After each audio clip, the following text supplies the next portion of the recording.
Good morning, everyone, and today we are to another episode of 3500 TV, where we're living local, where we're going out into the community and hearing some special stories. Today we're here with Don Carraza and Jimmy Hadfield from Strike Force.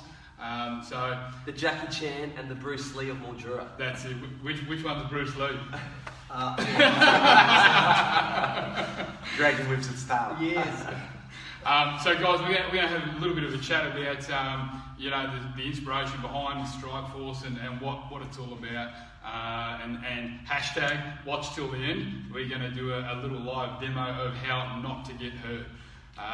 So first of all, guys, just a little bit of background. Sure. Strike Force and yourself, what you guys have done, where you've been, and what Strike Force is all about. Yeah, thanks for that. Basically, to give you a quick rundown, Jimmy and I pretty much grew up together in the early days. We did our karate together, and then we came together some years ago looking at the possibility of helping young kids and how we can do it with our karate and our self-defense component, and we come up with WOW. So how we came up with that was interesting because Jimmy actually always says to people, wow, hey, wow. And I basically dreamt working on within, which is what that stands for, and that's what we always say to young people. It starts with inside, and we want to get that out of you and bring the best out in you, and that's what the WOW program does. We're going to schools around the district, around Victoria at the moment as well, and teaching young kids about respect, confidence, bullying, anger, all the things that are old values from our days we've lived. So we like to inspire young children, and we incorporate self-defense to engage them as well. So perfect. So it's a sort of a school program that you're running. So you mentioned it previously before that there's a few parameters around that, and ultimately what do the kids want to get out of the program as well? Pretty much, as we said, the things like respect is a huge thing, and we like kids to start off by understanding that when we enter the room, we're respecting them and we expect the respect back. And to bring that home. So when they're with their families at the dinner table, when they're about to go to bed, whatever it may be, respect is a big thing. But for young people, confidence is another big one. And as Jimmy can vouch, we make them do one thing, and that's smile. Yeah, number one, if you don't smile, then you can't move forward. Yeah. And I think the biggest thing, we have fun every day, but we're changing kids' lives. How good is that to be able to do that? To be able to think everything that we grew up with. And to look at things at a different angle, because we're at the stage of our life that we've lived. That's the most important thing, and we've been there. So we're mentors for young people, which is fantastic. Yeah. Guys, can we just get a bit of a sound check as well? Just make sure that the audio quality is good. Can somebody comment there and just let us know that's good quality? To what we were talking about before, we were just talking about what you've got up on the wall here, just about a few key points of what you teach the kids. Tell us a little bit about it. Absolutely. So if we incorporate karate, then we have, we ask the kids that they've got to seek their perfection of character, improve that all the time. You need to be sincere. You need to put maximum effort into everything you do. The two biggest ones are respect others, and one of the biggest ones that we push to young kids is you need to develop self-control, and that orientates around anger, which is a big one in most kids at the moment, boys or girls. Yeah, absolutely. So really, you're sort of facilitating change in young individuals. So I'm sure you would have come across children and adults in many different stages and forms of life. Like, can you tell us a few sort of like a success story or something that's really, well, even maybe hitting close to home? Yeah. One that really hits our heart is obviously our lovely special needs kids, and we had a phone call about 3 years ago. Yeah. It was from a mother, and she said, "Listen, can you help?" So we looked at the situation. This child wasn't able to be in a school of the situation. 3 years later, is able to be from 7 personalities down to basically 2. Okay. Wow. Which is the change is huge. And I think the biggest thing is for us is that it's a personal thing. It's not a job to change kids' lives. But number one is, someone quoted one day, they said to me, a teacher said, "Oh, but how come they listen to you guys?" Because we listen to them. It's connection. If you don't have connection, it doesn't matter whether you got that uni degree or whatever, it's not going to work, yeah? Oh, absolutely. So absolutely. that's pretty cool. And the secret works again. It's not really a secret, as I said. The smile thing is a really big thing for us. I've got a sister with a disability. Yeah. Whether we go to the Christie Centre, Life Skills, when I enter the room, there's a connection straight away, and I see a smile in their faces. And, you know, it's fantastic to see. And they know that. That's their little mechanism to know. But if someone doesn't understand people with disabilities or, you know, a special needs person, they sort of react differently, and they can feel that too. So for us, it started that way. You know, understanding special needs and progressing through mainstream kids. I think it really hits home about the smiling thing. I think, you know, like you were saying before we rolled the camera, you know, you were talking about, you know, being at the nightclub and you're going up to somebody and what are you doing? Like, you know, getting straight up, ready to dance. But if you smile, you're automatically putting them on the back foot, thinking, well, what are we doing? Well, that smile changes people's lives. It doesn't matter who you are. Is that smile, whether you can speak English or you're from another country, and we see it all because we deal with so multicultural.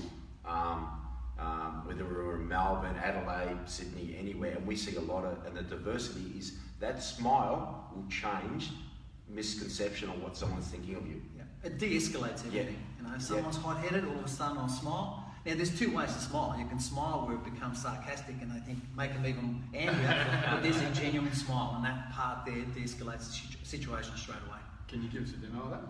Well, there's this, and then there's hey, how are you? So he just did the Justin Bieber.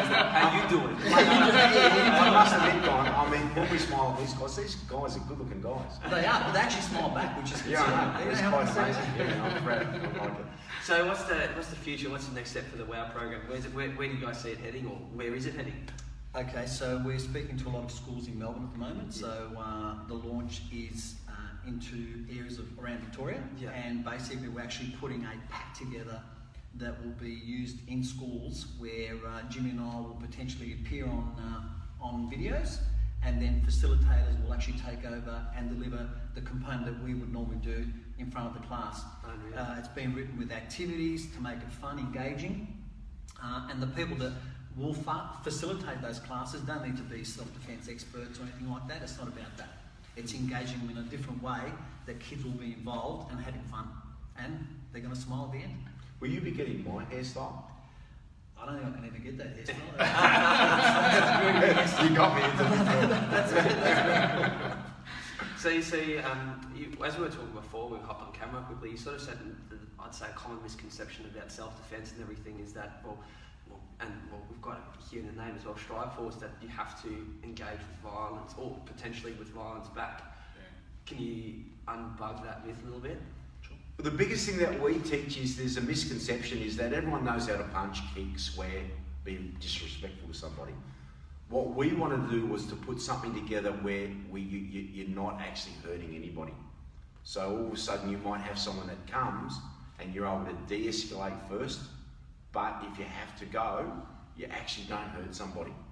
And that's a great feeling to be able to do. You might get a few bruises, but just to hurt someone because you can, that's not a message that we want to come across. And to really prove that message, I think it's Luke 2 or Luke 1, I'm not sure which way we're going, is going to sort of feel that from me in a nice way, and I'm going to finish off with a smile. Just a smile as he puts him on his ass. So I guess further to that, do you guys teach a form of martial arts, or is it all sort of based on self-defence? The martial arts that we teach is Shotokan karate, specifically to karate. Yeah. But as far as our close quarter combat, which means that you're a lot closer to the person and all the movements are done very close, not from away, is really a combination of really all movements and all martial arts embedded in one. So it's taking elements from everywhere. Yeah. And yes, that's where our certification is from. Yeah. Yeah. So if somebody wants to train to fight, I guess I suppose professionally, is that something that you guys would do, or is it more based on self-defence and growth as a person type of thing? Well, I would to say to that, if we're at a stage of our life that we've lived, our WOW program under that umbrella is all about doing amazing things with kids. So we might have someone come off the street, hey, I want to be a kickboxer. You come to the wrong place. Yeah. Can we teach it? Yes, we can. But it's not about that. Yeah. We've got an amazing karate school. We've got amazing kids, and we're going to leave it at that. But the other part is about how not to hurt someone. Yeah. There's plenty of other great schools out there, but for what we want to teach, and I would say preach, is about not to hurt someone. Yeah. A lot of people say to us, do you know jiu-jitsu? Do you know karate?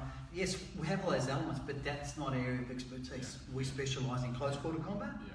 We do some kickboxing, cardio kickboxing, and obviously our background is karate, so that's what we specialise in. That's really cool. It certainly sounds like somewhere that I should be sending my kids. Absolutely, most welcome. If I was going to be doing that, and anybody else, what sort of programs do you do? What hours? All that sort of stuff. Okay, so Strike Force hours aren't specific, apart from we have cardio kickboxing on a Monday and Wednesday night, 6 till 6:45, and then we have karate Tuesdays and Thursdays, 4:30 till 5:30 for the kids, and then 6 till 7 for the adults. Close quarter combat classes are booked by appointment, and we've got one coming up in Robinvale in August the 1st on a Wednesday night, 6 till 9, so it's a 3-hour seminar, and that will cover knife techniques, takedowns, a whole combination. One of the little moves we're going to do on you in a second, which I'm really looking forward to. And so it's specific to that. And then, as I said, other things with our programs in school, they are locked in conjunction with the schools. I have to laugh. We watched a video there just before of the guys demoing how to avoid a knife attack. So it's pretty funny. Go on. If you're going with Strike Force, Strike Force self-defense. Check it out if you want to laugh. It's certainly a good way to avoid it. Absolutely. So as this show is also about sort of living local as well, 35AA TV, we've got to ask just a few questions. Mildura, what do you love about living here? Look, I've got to tell you, I was born in Italy. Yeah. And I came out when I was 7, and we pretty much came straight to Mildura. And for me, Mildura is very much like Italy. Beautiful, quiet, serene. It's a countryside atmosphere, which is what I grew up in. And what I love about the people here is they're always giving. Always giving. Whether they've got money, haven't got money, if there's a charity on, they're always giving. So for me, it's a giving community, and I love that. And I'm glad to be part of it. Yeah, you just to add to it is amazing people. What I see Mildura, the potential, the growth of Mildura, they're exciting times. It's a close net. It's bigger than a little town. I've been here since 1980, coming up from Melbourne, and before that, prior in New Zealand. That's why I've got this amazing hairstyle. Are you from New Zealand? Yes, you're joking. Yeah, no.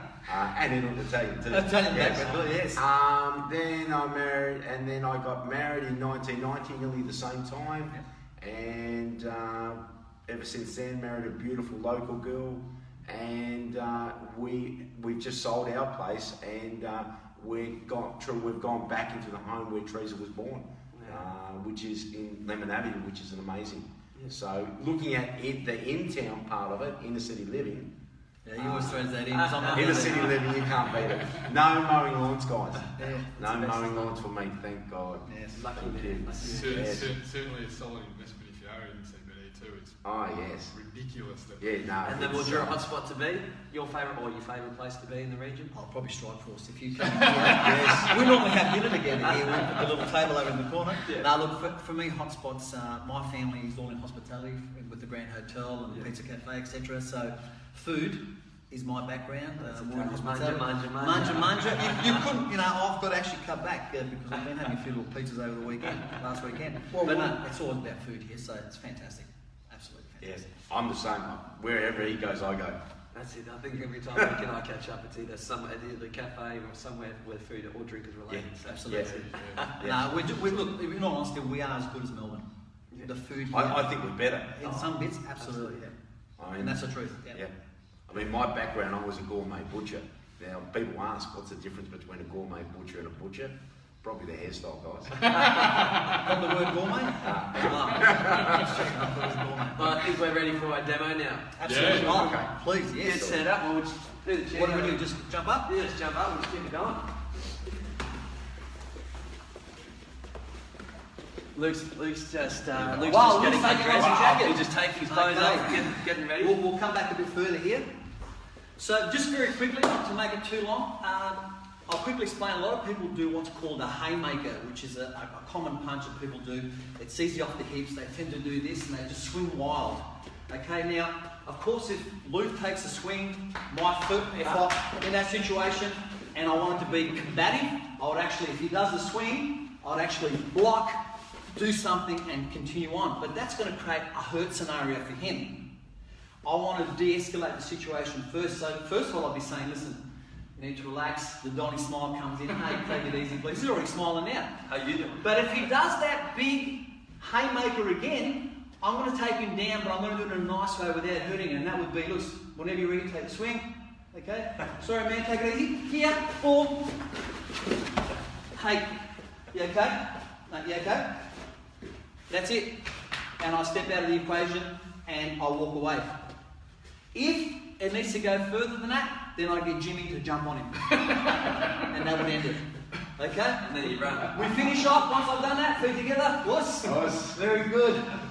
Good work. Fantastic. Good job. Thanks so much, Good guys. job. Okay, I want to finish off quickly while we're going. I want to say thank you to these guys as well. They're doing an amazing job in the community. Okay, these videos don't take 2 seconds to put together, and the components that they do. We understand Elders Real Estate are wonderful, but also the background that these guys do is fantastic. So credit to them. Good on you. Yeah, Thanks so much. fantastic. Thank you. Thanks for coming on the show, guys. Pleasure. So, thank you. So I'll just sign off there. Last little bit, we're 3500 TV here out in the community with the boys at Strike Force. So if you want to get involved with the show, if you've got a story to tell, just either send myself or Luke a message on our Facebook pages or leave a comment down below. If you have a question for these lovely men here and want to get violent without being violent and get involved with the WOW program, really just help that out, because I think that's something that's just going to do so much more for the community, but really even Australia-wide eventually. Absolutely. So get involved with the WOW program, check them out here at Strike Force.